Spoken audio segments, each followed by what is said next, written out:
Mozambique ভিসার মোট খরচ ও বেতন। অদক্ষ শ্রমিকদের বিদেশে কর্মসংস্থানের জন্য খরচের মধ্যে রয়েছে ভিসা ফি, কনসুলার চার্জ, মেডিকেল ফি, পুলিশ ক্লিয়ারেন্স, ডকুমেন্ট অনুবাদ খরচ, বায়োমেট্রিক বা ফিঙ্গারপ্রিন্ট ফি, বিমান ভাড়া ও এজেন্সি সার্ভিস চার্জ। বাস্তবে এই খরচ এজেন্সি ও নিয়োগ চুক্তি অনুযায়ী ভিন্ন হয়। সাধারণত একজন শ্রমিকের মোট খরচ ১ লক্ষ টাকা থেকে ৪ লক্ষ টাকা পর্যন্ত হতে পারে। মোজাম্বিকের ন্যূনতম মজুরি সেক্টর ভিত্তিক, তবে অদক্ষ শ্রমিকের মাসিক বেতন প্রায় ১৫,০০০ মেটিকাল থেকে ৩০,০০০ মেটিকালের মধ্যে হয়ে থাকে, যা বাংলাদেশি মুদ্রায় আনুমানিক ৫৩,০০০ থেকে ৬৫,০০০ টাকার মধ্যে দাঁড়ায়।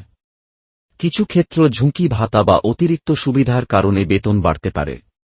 তবে মুদ্রা বিনিময়ের হার পরিবর্তনশীল হওয়ায় চূড়ান্ত আয়ের হিসাব ভিন্ন হতে পারে। সুতরাং ভিসা ও চাকরির প্রকৃত খরচ নির্ভর করবে কনসুলার অফিসিয়াল তালিকা, অনুমোদিত এজেন্সি এবং নিয়োগকর্তার দেওয়া প্রস্তাবিত বেতনের ওপর।